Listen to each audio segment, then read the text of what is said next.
Okay, so I just got my Nymo thread onto my needle. Um, very small needle, very small needle. So what we're gonna do is um, take our quill, one of our quills, and what I'm gonna do is I'm gonna put white lines down here. So, and I'll make it go like big, medium, small, small, small. Okay, so I'll put a line in there like that. But I'm going to do it with white. So I have my quills here in hot water. And I'll pick the biggest white quill that I can find, which seems like this guy right here. Okay. I'll roll it onto a paper towel just to like kind of get all the excess water off.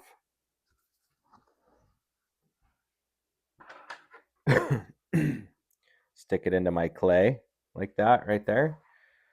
And then I cut just a little piece of that, the working end off. So the piece that would stick you from this is the end that goes in the porcupine. This is the end that would go in your face or your fingers or your hand or your dog's face. Okay. And then I'm going to set that aside for a minute. And I'm going to start my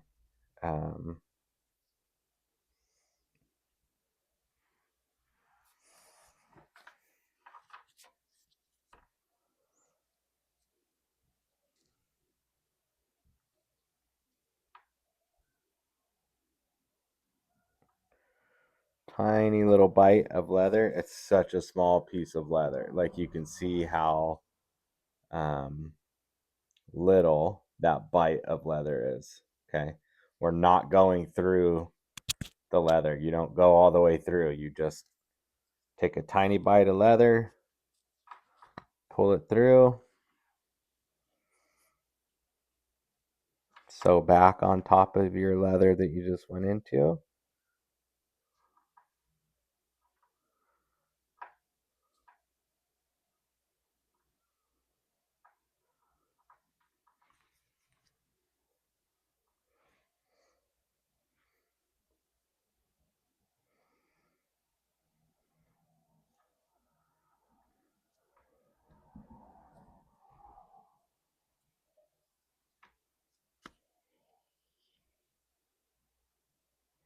You basically do that to create a knot so that it won't pull out. Okay. So then you go up from where you first went in about 1/8 of an inch. Go up. Tiny little bite of leather. Stick your needle in. And this time you don't want to pull it all the way through. So you have that little loop right there. That little loop is what your quill end is going to go into. So you take the follicle side of your quill and you stick it in there just like this.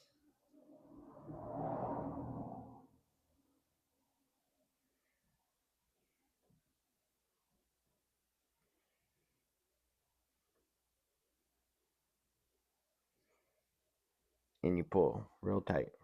So then you can see that it pinches the quill onto the leather. Okay. And then you go under the quill, back over the top. Again, another hole.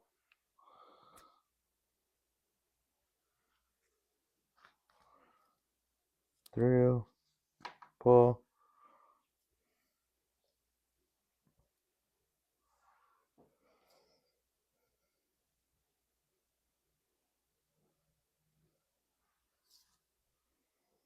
And you can see that this, when I pull this, it's gonna pull the quill onto this blue line right here. See how it straightens it out? That's how you do it. You can already see it kind of starting to come together here. Okay, I'm going to keep going under your quill. A couple centimeters from where you made your last hole. Make another one. Through. Pull. Now watch what happens when I pull. When I pull this, it's going to guide the quill right here along this line.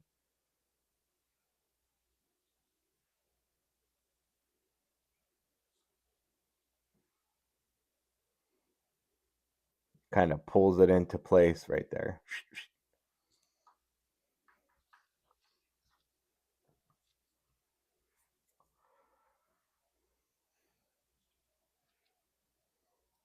You can see that it just kind of puts it right in place.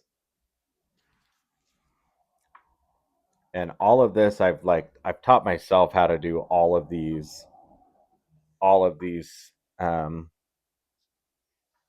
ways of sewing and doing quill work. Nobody has taught me. I've taught myself how to do all of it.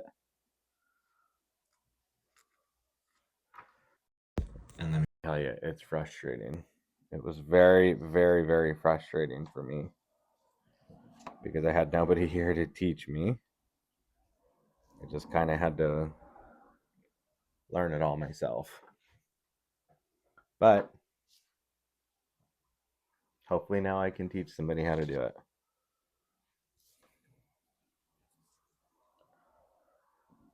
So I'm just wrapping it again around my quill.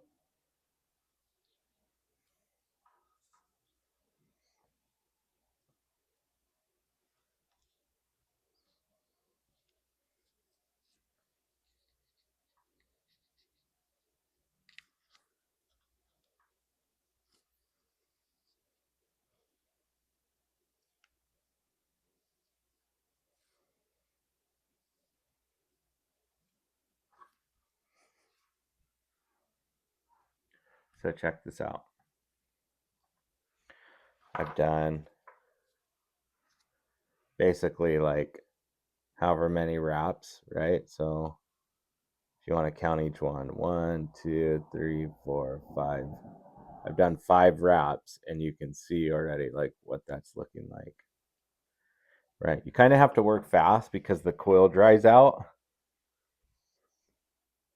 And once the quill dries out, you have to pull a little bit harder, which is fine, but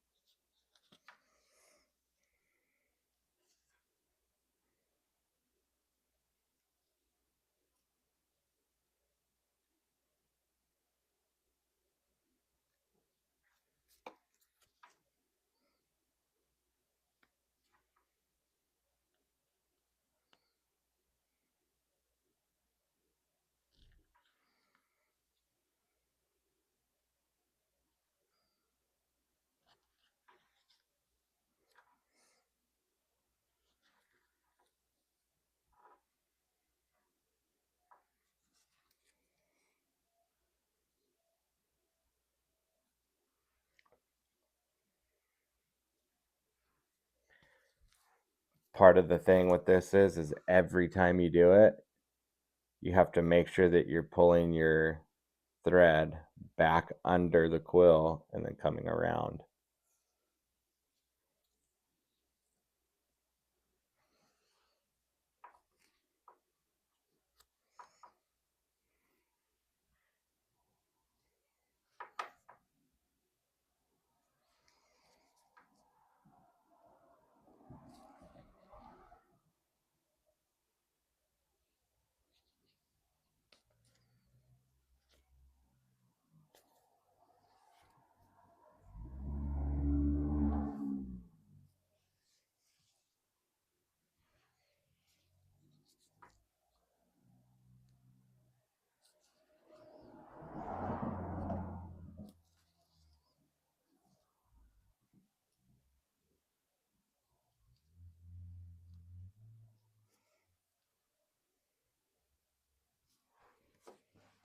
one more, and this will be the last one, and then I'll tie it off.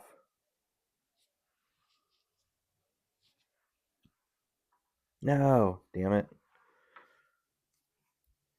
My thread came out of my needle. Of course, on the last one.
Okay,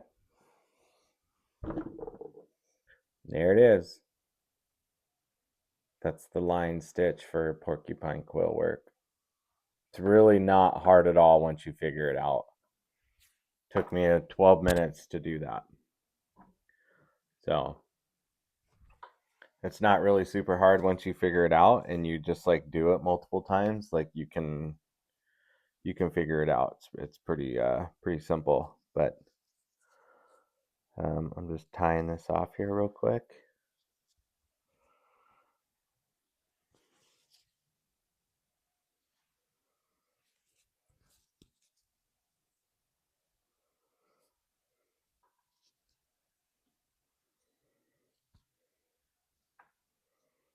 Man, and let me tell you, working with brain tanned buckskin, I mean, it is like it's the bee's knees.